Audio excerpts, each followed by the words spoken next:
Good afternoon. I want to thank you for joining me today to take a little journey back in time in regards to the party fishing boats, where you came down and got aboard a fishing boat to go out on a deep sea fishing trip. When I retired back in 2002 from the boating business, I got hooked up with a couple of guys up in northern New Jersey that wanted to put together a website about deep sea fishing boats and stories behind the boats, and about fishing in general. I contributed a lot to them, as did many other people that were in the party fishing boat business. There are over 1,000 photos dating back from 1892 up to now, with the stories on each and every one of these boats.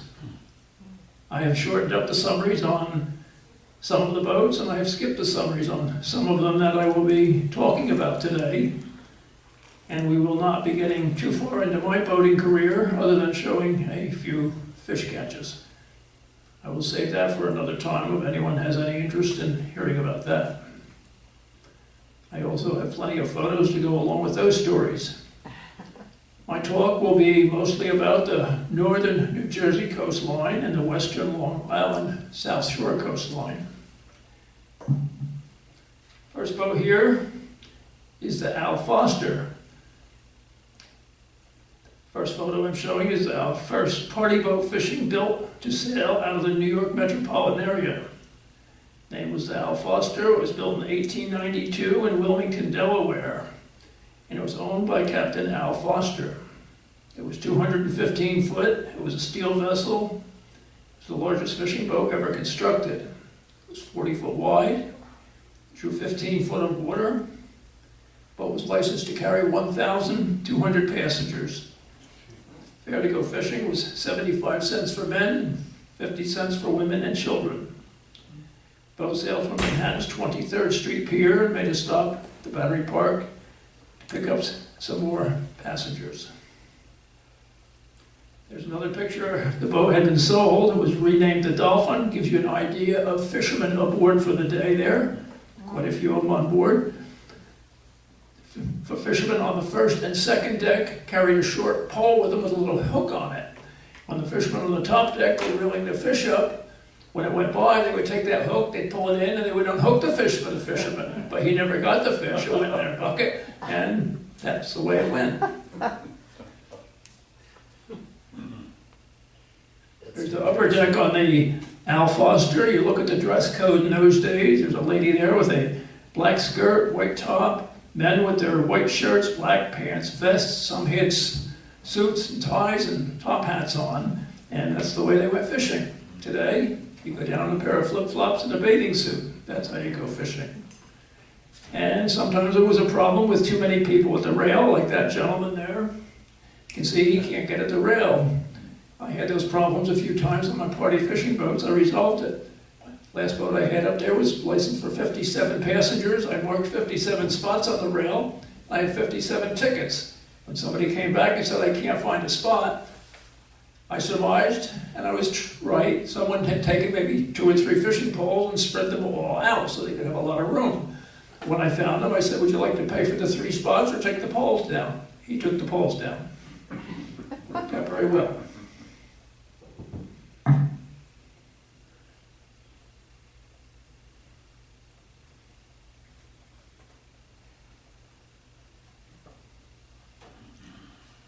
A photo of 2 more of the earliest party fishing boats here that sailed from Sheepshead Bay, the Glory and the Sylph, S-Y-L-P-H.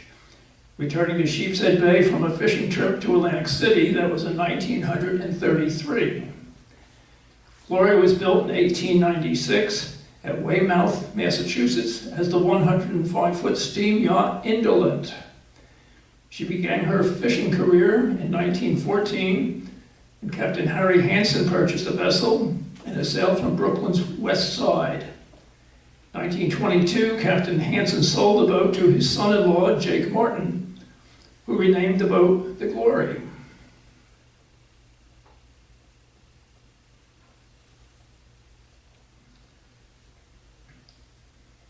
And he moved it to Sheepshead Bay. Glory had a reversible engine in it. When you wanted to go in reverse, the engine had to be shut down. started up running in the other way. I'm familiar with the boat. I was in the party fishing boat business up till 1988, and the Glory was still sailing up until 1975, and you could always tell when it was coming to a stop. And that was a tricky maneuver when you were docking doing that. 1923, the Glory was enlarged, but in a very unusual way.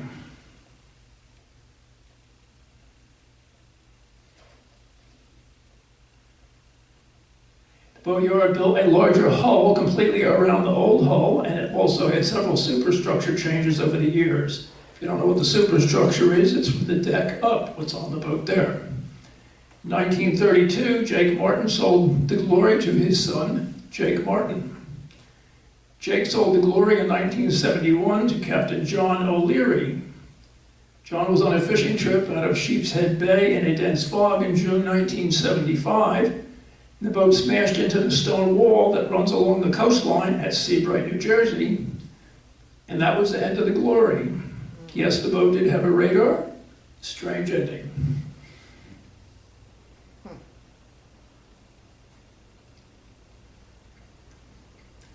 This is the yacht Self, not the yacht. The Self was built in 1898 in Chester, Pennsylvania as the presidential yacht for President McKinley, Roosevelt, and Wilson.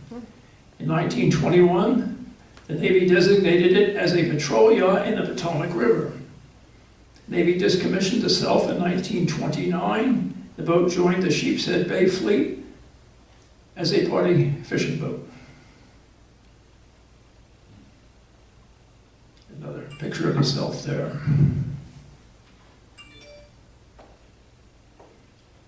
And another one. Nice crowd of fishermen on there that day.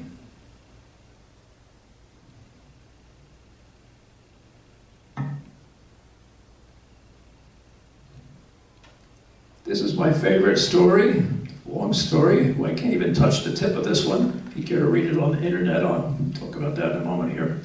The Sachem. Sachem was constructed out of steel in 1902 as the luxury yacht Silt.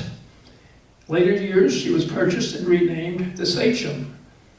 The U.S. Navy acquired the Sachem in July 1917 for service in World War I, renamed her the USS Sachem.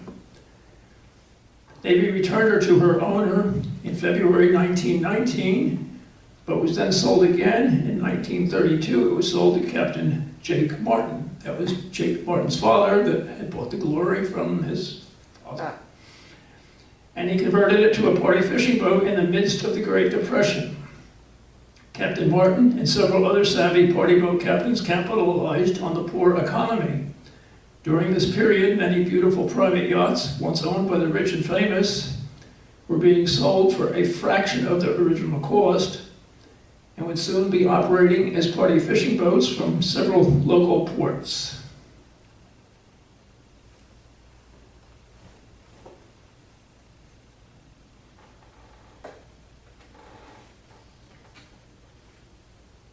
During these hard financial times, fishing was still a recreation for some folks, but an absolute necessity for others. With a $2 fare and huge fishing pools aboard these vessels, an angler could feed his family and even the neighbors with a fresh fish and have a chance to winning the boat pool that was often well over $100. Boat pool was where you had a balance scale. Person that had the largest fish got the $100. We had pools on my boats too, bigger ones. Fishing was very good and the party boat industry flourished while many other businesses suffered. That's just the beginning of the story of the Sachem. Later years, it was acquired by Circle Line of Manhattan and used for sightseeing cruises around Manhattan Island. Circle Line is still up there today, very big business up there. Circle Line retired the boat in 1977 after 31 years of service. The boat had become very run down. The boat was then purchased by Robert Miller from Ohio.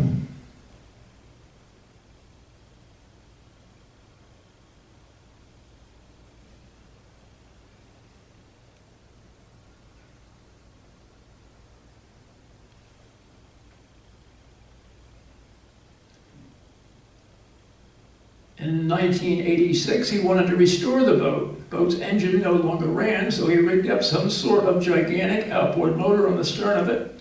He took it up the Hudson River, through the Erie Canal, into the Great Lakes, into the Mississippi River, into the Ohio River, and Mr. Miller had some property in a small waterway called Taylor Creek off the Ohio River, and that's where he took the boat to refurbish it.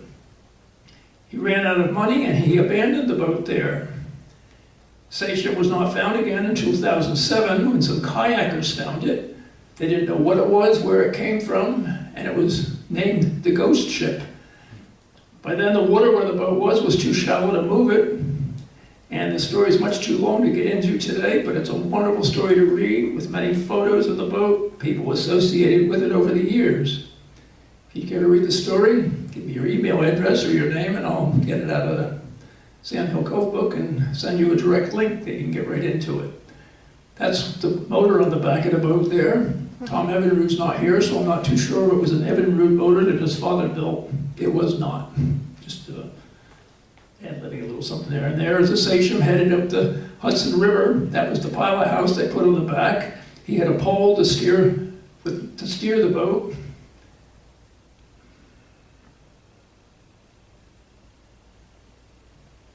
And this was the final resting place where the Sachem still is today. That's sad.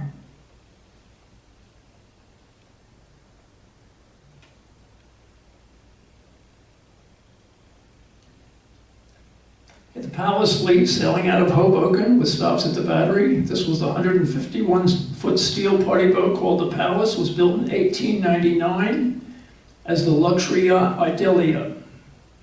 1931, it was purchased by Captain Edward Milletti, and he started sailing fishing trips, leaving from Hoboken with fishermen on board. He'd make a stop at the Battery and pick up additional passengers. During World War II, the government took quite a few of the local party fishing boats, including the Palace, and used them for patrol boats. Palace went to Key West. Palace was not in good shape when the government got done with her, so they gave Captain Belletti 2 110-foot subchasers to replace the Palace. Here's another photo of the Palace business card. And that was the Palace 2.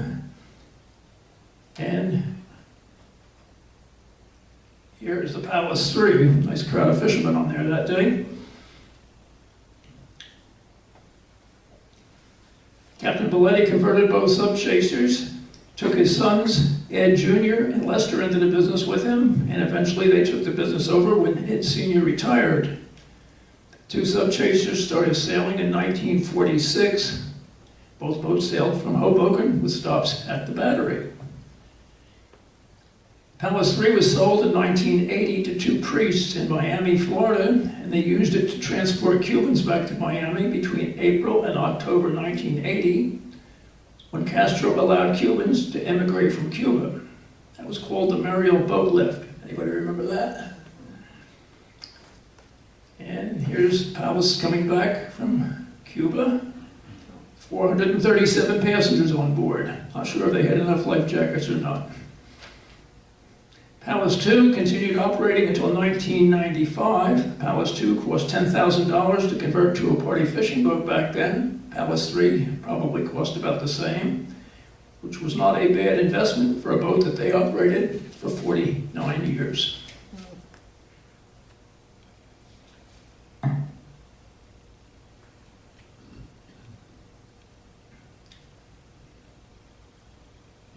Going to get into some Sheepshead Bay boats now. This particular boat here, I didn't do any. Oh, we're going to have a problem here. Hold on. This boat here was the J.S. Warden. It was built in 1895. That's Manhattan in the background. Another one with a boatload of passengers. The New Brunswick was built in 1900. That looks like a cruise of some sort. They're all dressed up there. Then again, it could have been fishermen. And another one was the Taurus, 1905. A slide wheeler like the previous boat was. Then we get up into the Sheepshead Bay boats. Right after World War II, there was a lot of sub-chasers, air-sea rescue boats, PT boats, you name them, they were being sold. The Elmar, 110-foot sub-chaser, ran out of Sheepshead Bay for many years. Sister ship, the Effort, different owners, of course. A little nicer superstructure with the cover on the back there. And the Chief. Chief was a 10 o'clock boat. I remember coming down the beach many times when I fished up around Monmouth Beach, Seabright area in the 60s and 70s. The boat was absolutely railed with people. You couldn't have gotten another person on it. Sid Woolsey was the captain. He retired, sold the boat, came to Florida, went to work for Lydia Yachts as an electrician over here in Stuart, Florida, just north of the Roosevelt Bridge. Rocket 2 was a 104-foot air-sea rescue boat converted to a party fishing boat. Laddie Martin owned the boat.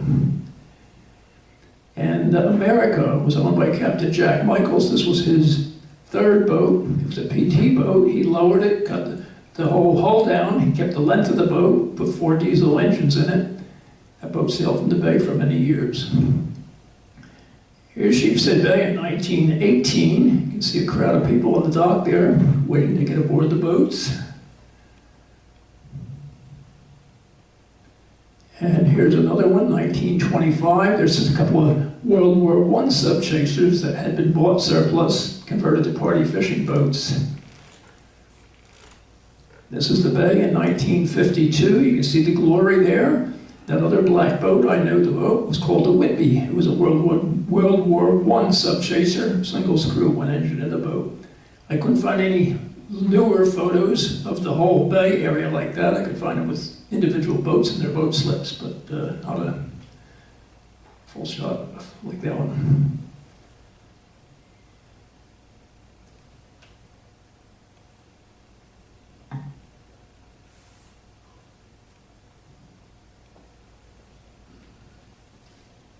We're going to go down the shore now to Belmar, New Jersey. I skipped Atlantic Highlands, no particular reason, as there's many marinas all down the Jersey coast and all up the Long Island coast and elsewhere. First boat to sail out of Point Pleasant Beach, New Jersey was the Lounger. In 1929, he sailed from Bay Head, New Jersey, and then he moved the boat to Point Pleasant Beach the following year. That was when he was in Bay Head, New Jersey. First boat in Belmar, New Jersey was the Optimist. That was 1936. He tied up by a little bridge over in town there. Then the Belmar Borough built the Belmar Marine Basin, which opened in 1938. And Charlie went right over there. They had a commercial dock, a pier running out on 10th Avenue. He got the first slip, which was the prime slip. And he continued sailing there until the mid-1950s, and then he bought his own property and moved his boats elsewhere in the river there. He had 6 boats, I think, in his lifetime. Knew him very well. This is just a picture of how they were dressing. This is a boat out of Cape May, 1925, the Captain Johnson. Everybody had their best attire on to go fishing. There's a boat that operated out of Wildwood, the Queen City.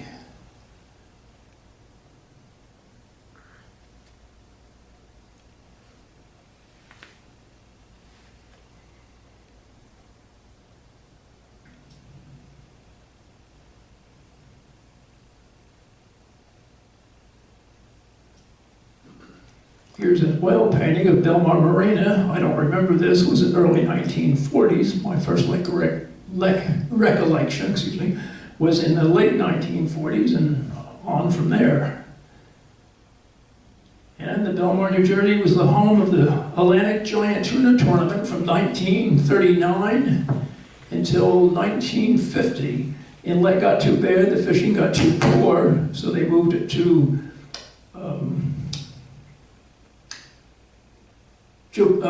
Point Judith, Rhode Island. Excuse me. There's the Belmar boats, the small fishing boats. That's where I started my career, cleaning big buckets. That big boat out on the end there was the Gertrude H, was owned by Captain Hugh. Oops. I'm coming. Technical advisor here. Hello, 1, 2. I threatened it from across the room. Oops. Good? Okay.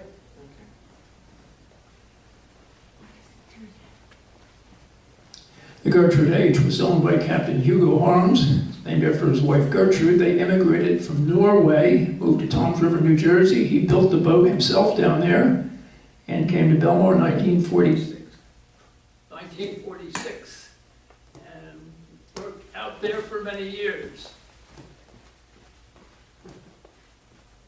I didn't touch anything. Test 1, 2.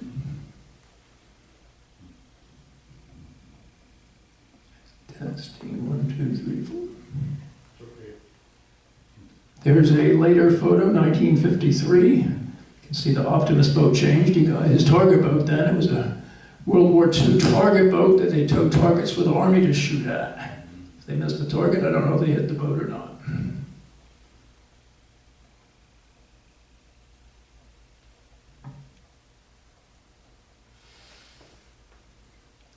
It's a fleet of little boats that sailed out of Shark River when I was a young man. I was a teenager. These boats would leave every morning, boatload of people. The photographer came down, he took pictures of all the boats as they were going out, come back in the afternoon, showed the pictures, sold the pictures at $1 per picture. He had 15 boats, made quite a bit of money. Next boat was a boat called the Captain Walt half-day boat, little 3-cylinder diesel engine in it. It was rumored that he kept the books for some prohibition people back many years, and I guess he kept a little of the money from what the rumors were. Another boat was a converted boat called the Chief. He had a bigger boat in later years.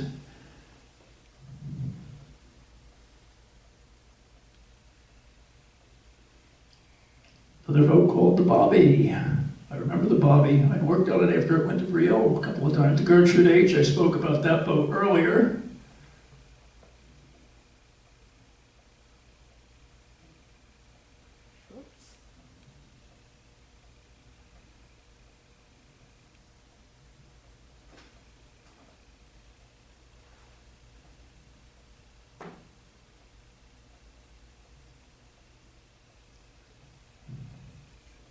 Gertrude H was scheduled to sail at 8 a.m. in the morning. He'd usually leave at 6 a.m. in the summer months. Specialized in fluke fishing. He'd leave Belmar and steam down to Island Beach State Park, which is about 25 miles south of Shark River, fish off what they called the Governor's Mansion, and slaughter fluke down there, the largest kind you could catch. My cousin was the mate on the boat. It was the first boat I went back out on. That was approximately 1950.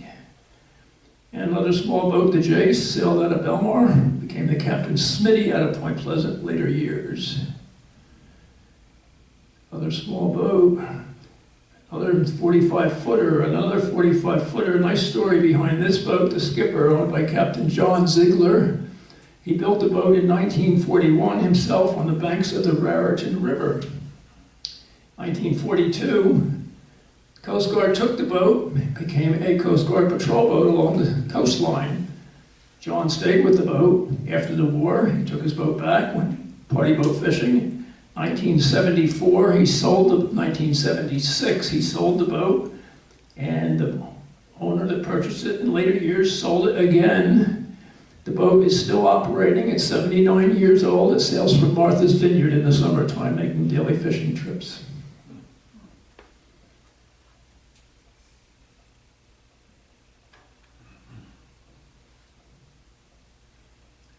This boat was originally built in Sheepshead Bay for Jack Michaels, First America, in 1914, came to Belmar in 1948, operated out of there for quite a few years.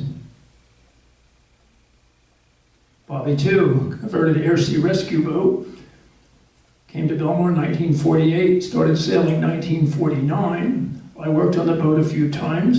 1965, it became my, 1965, became my second party fishing boat. Long history behind that boat, quite a few owners, quite a few stories. There's the Bobby II, when it was an air sea rescue boat. The Lenny, another air sea rescue boat, sailed out of Belmar, maiden voyage in 1950. Looks like he could have got one more person over on that backside there. Yeah. He had quite a few boats over the years also. Optimus, that's the target boat I pointed out, Charlie Dodd. That was his super boat at that time. Miss Belmar was another boat. It was a PT boat. He had the stern cut off of it because they They cut the stern off of it because if they were over 65 foot, you had to have a licensed engineer on the boat. I ran that boat night blue fishing in 1962, 63, and 64. That was the Miss Belmar when it was a PT boat 557. It was bought by Walter Sin in Wildwood, New Jersey. He named it the Flamingo. That's where the pink bank came from. And then he sold the boat and it went to Belmar in 1954. And Sin continued with bigger and better boats over the years.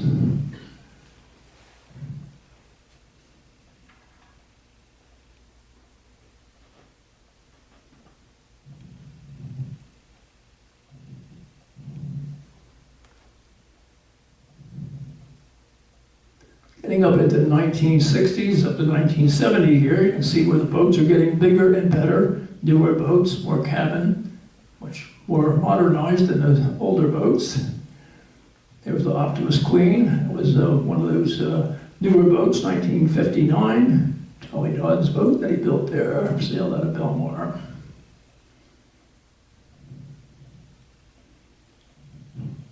This boat was built in Great Kills, Staten Island, 1961, sailed out of there until 1970. Captain was having some health problems, he sold the boat. Joe Galluccio bought it, moved it to Belmar in 1970, kept it until 1988. That's me. Another party boat sailed out of Belmar, built in Atlantic City, 1964. And another one was built in Atlantic City, bigger boat, 70 feet long, 1965.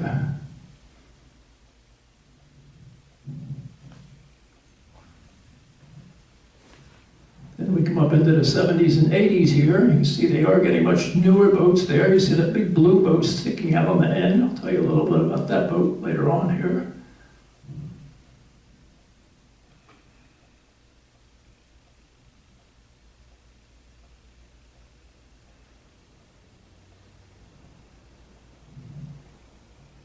SS Miss Belmar was built by Golfcraft in Patterson, Louisiana. 4 engines, heated, air-conditioned, had heated rails, which was a big thing back then for winter fishing. I never had it, but you keep your hands on the rails and stay nice and warm. But it was too big an investment for what you could make back. Eventually I went to Treasure Island, ran out of Johns Pass on the west coast of Florida. Today it's a ferry boat in Cozumel, Mexico. Bill Van was another Golfcraft boat built up in Patterson, Louisiana, still running today under a different name elsewhere. Super Spray 2 is another one. I could have built an aluminum boat for about $200,000. I didn't have the nerve to do it. I should have. Today, no one can afford to build a new one. Resale on those boats are like $600,000 or more. Golden Eagle was built 1986, 90-foot Lydia boat, built right over here on the north side of the Roosevelt Bridge, where the Island Princess was built in 1988. Boat that I bought in 1990 when I moved here. Another Belmar boat, this Belmar Princess. Another boat that was built by Golfcraft. Went to Sheepshead Bay, has to Tampa. Went to Little River, North Carolina. Went to Wildwood, New Jersey, and now it's in Belmar, and he's making a lot of money with the boat. And the Royal Miss Belmar, another Lydia boat, 90-foot boat, but was built as the Northeasterner. They took it out of Lydia to bring it up to Maine, or up to the northeast. They got off Cape Hatteras, got caught in a very bad storm, and they pounded the bottom loose in the bow. It almost sank, but it's still operating today. Another boat that was in Belmar, that was built in South Jersey at Yank Boat Yards in Tuckahoe. It now sails out of Sheepshead Bay. Ocean Explorer was a aluminum boat built by Yank in Tuckahoe, New Jersey as the Big Jim. Then it went to Belmar, was named the skipper, and he sold it out, and it now runs out of there as the Ocean Explorer.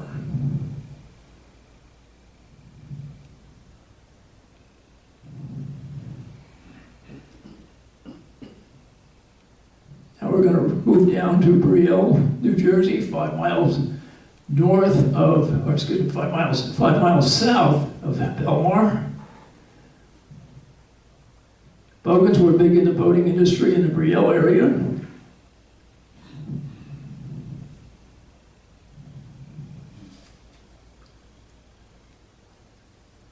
They They built this boat here. They bought this boat, the Paramount, in 1930. John Bogan bought it, and his two sons, Captain John Bogan Jr., Captain James Bogan Sr., operated the boat along with their father. They began their fishing career sailing from Bayonne, New Jersey, until 1931, when the Bogan family relocated it to Brielle, New Jersey. On September 8, 1934, they responded to a rescue call for a ship on fire off the Jersey coast. That ship was the Mara Castle. Anyone remember the Mara Castle? It was a ship that had left Cuba. At any rate, they rescued 67 passengers from the ill-fated ship. There was the Mara Castle before the fire. There's the Mara Castle, which he was burning off the Jersey coast. It was everybody for themselves. You know, it was supposed to be passengers and then crew. Well, it was crew and the heck with the passengers. The captain had died during the fire. There's a big story on that. It's all over on the internet. Some sort of conspiracy went on there. But washed up on the beach just north of the convention hall in Asbury Park, New Jersey, big tourist attraction. There's a bow shot of it there.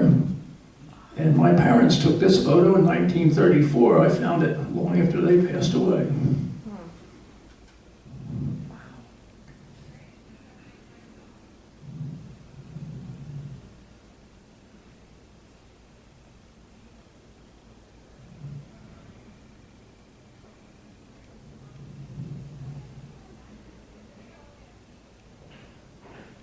Bogans moved down to Brielle, New Jersey.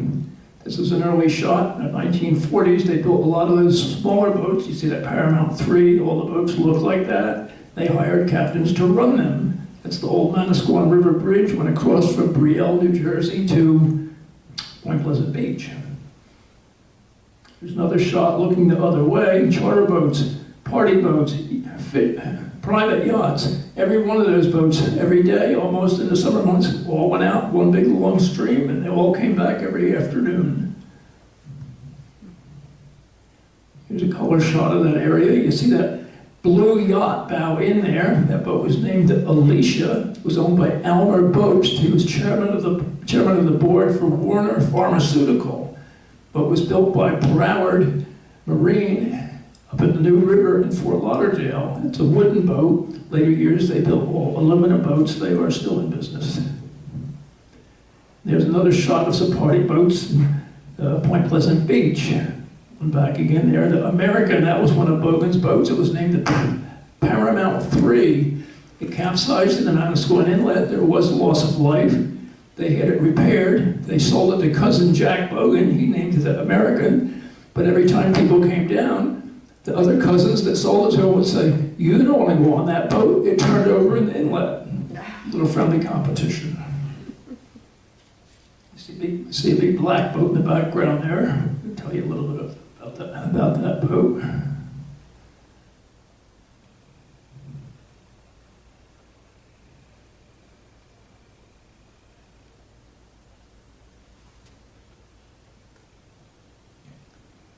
Boat was a subchaser, 110-foot subchaser owned by Harry Tonks. It was built in 1942.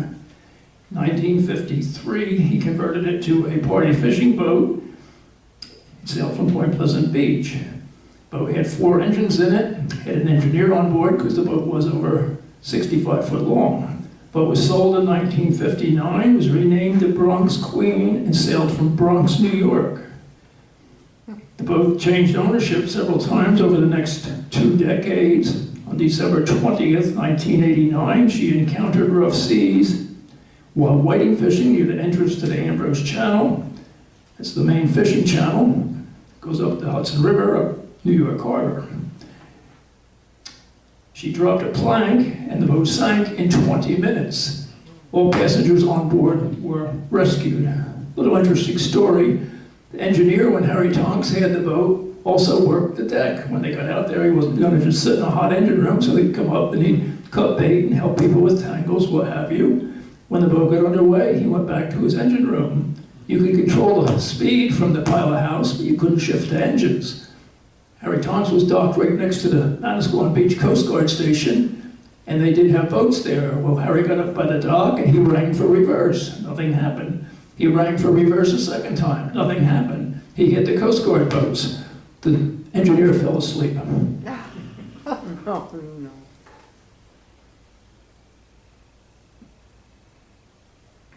Here was one of Bogan's superboats, 1951. It was a patrol boat. It wasn't a superboat really, for back then it was. That was the maiden voyage. And it was also the only voyage. It was a mackerel trip. Jim Bogan Sr. was the captain. He took the boat out. He came back in. He walked up to his brother John Bogan.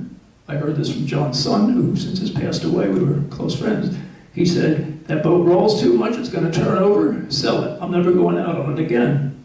They sold it. It went to Point Pleasant Beach, was renamed the Wee Willie, and it went night blue fishing over there. I went over and I got a job for one night as the mate. It was going to roll over. I quit that morning. It went to Sheepshead Bay, ran up there for many years under the name the Tambo 5. The Jersey is another Bogan boat. It was a PT boat, cut down again, so you did not have to have an engineer on board. Interesting story about the Jersey. Just bear with me a minute here. I'm going to go find that one now. Jersey ran many years there. They sold the boat. It became a party boat called the Man of War. Then it went to Hilton Head, South Carolina. Became a tour boat down there, became an oyster boat in the Sheepshead Bay, and nobody saw it for years. Then the boat turned up in Texas somewhere in 2007, and the U.S., let me catch up on my notes here.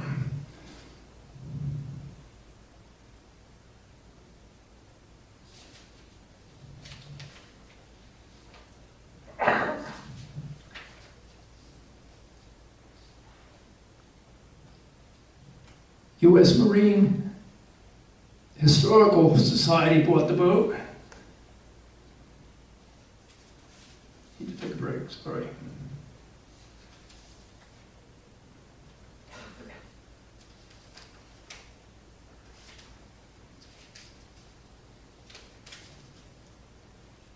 They took the boat back to New Orleans, Louisiana, and they spent 10 years with volunteer service refurbishing the boat back to its original state with 3 gasoline engines in it, Packard engines. There it is there. There it is. You can visit the boat. It's $15 for a tour. Or it's does tours on Saturdays. It's a 90-minute trip. It's $350. They do have a senior discount for $305.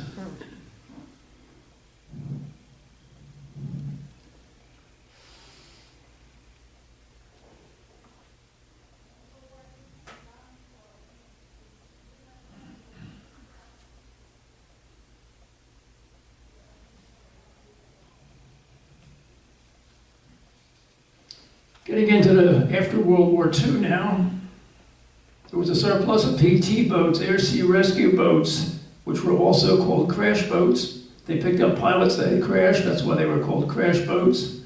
You name it, the government was selling them off very cheaply. You could buy a couple of air sea rescue boats for $1,000. Of course, you had to then spend some money converting them to carry passengers for hire. And these boats had high-powered gasoline engines in them, which pushed the air sea rescue and PT boats at 40 miles an hour. They removed them, replaced them with surplus diesel engines. PT boats were being built in Bayonne, New Jersey by Elko Boat Builders, and also in New Orleans, Louisiana by Higgins Boat Builders. Air sea rescue boats were being built in Bristol, Rhode Island, and Miami, Florida. The 83-foot patrol boats, there's some of them there. The 83-foot patrol boats were all built by Wheeler Yachts in the Bronx, New York, right by the Bronx Stone Bridge. Those boats were able to carry more passengers than the small boats. And now you're getting up into 80-foot and 120-foot boats that could carry 80 to 120 passengers. These boats were constructed out of wood. Some in later years were built out of steel. Larger ones started showing up in some of the New Jersey ports. There's your PT boats there. Anyone remember this PT boat? 109? Who was the captain? Correct.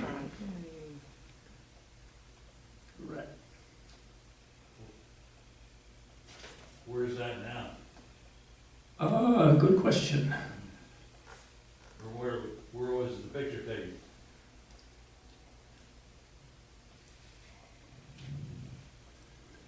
That picture was most likely taken when the boat was built, because I found it on the historical site. There's John Kennedy, young man there.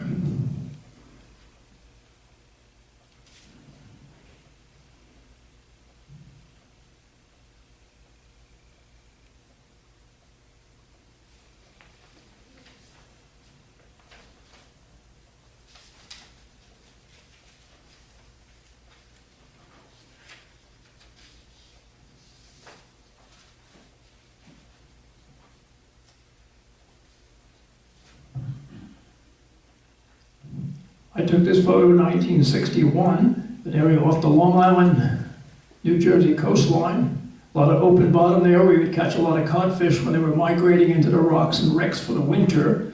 We were out there. I was mating on a boat. No, I wasn't mating on the boat. Excuse me. I was running the boat. We were out there cod fishing, and we went in. The next morning we came out. The trawlers were gone, and so were all the fish. They are Russian trawlers. We fought for years. 1977, March 1977, there was a 200-mile limit where foreign vessels cannot fish within 200 miles of the United States coastline.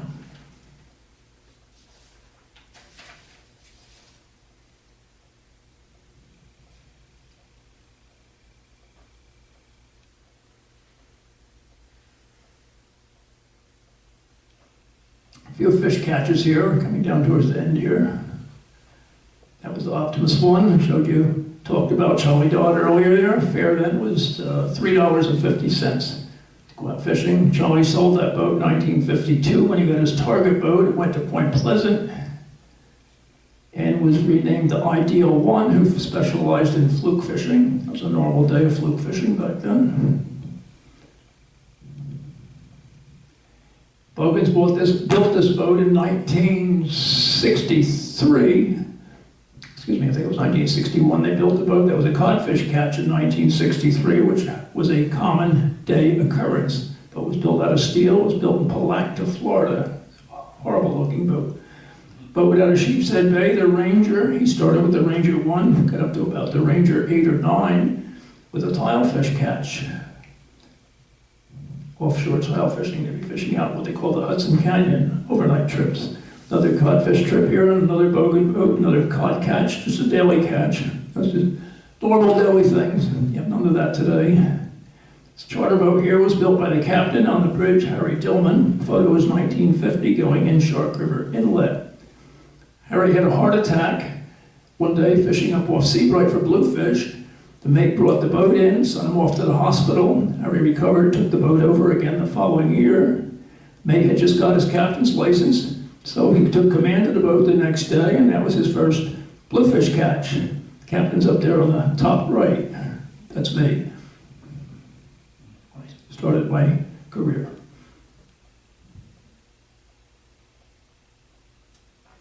Just a little porgy catch on one of my other boats in the 1960s, and catch bags and barrels of those things. At noontime, people say, let's go home. We've had enough.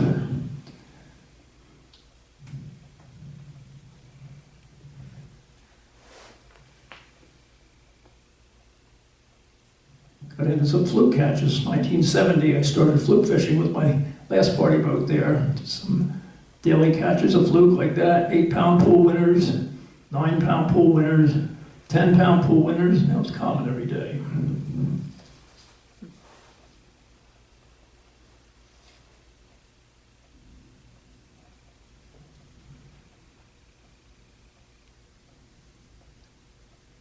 Just a few boats that are still left in the business, final days now. This boat was built in 1972 in Tampa. As one of the Tampas there was built in Warren, Rhode Island by Blount Boat Builders. The boat was 120 foot long. It was slow. It was a steel battleship. Didn't make much speed. So in 1979 they built this boat, which had a lot of speed. That boat now is a dive boat in the Galapagos Islands.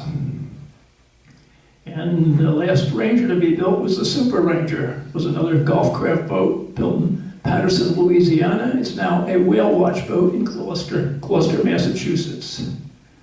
Klondike 6 sailed from New Rochelle, New York, and it is now in Honduras. That's a Lydia boat built right over here. That boat was built in North Carolina, went to Wildwood, went to Point Pleasant, went to Sheepshead Bay, went to Perth Amboy, and now it's up at Bridgeport, Connecticut. Dauntless, another Brielle boat, Point Pleasant boat. These are just your later years of boats that have come up into the business. The Gambler ran out of Point Pleasant Beach. It's now a boat in Cape May, New Jersey.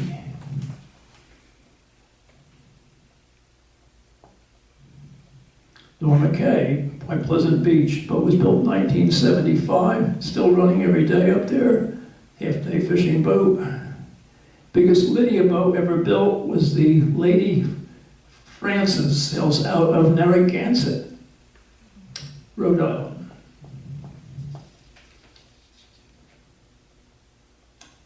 Well, I hope you've enjoyed my presentation here, taking you back in time, which were some very wonderful memories for me. Sorry I got a little fixed up there, if you don't mind. If anyone has any questions, I'd like to try and answer them for you. When you talk about the fact that you buy a PT boat and then cut the stern of it off, Yes. how expensive would it have been to cut it off? But you have to put all new engines in, right? They couldn't use the existing engines? Well, they weren't using the engines anyway. They would put diesel engines in. They were taking the gas engines out. But like that, Miss Belmar had the engines right in the stern because the rest of the boat was gone that they cut off. They turned the engines around backwards, put what they called a V drive in them. And so they drove that way. That Tennessee and Jersey, they still had the engines under the pilot house, or just behind the pilot house. That's where they were. So when they cut the sterns off, that's what they did. Thank you.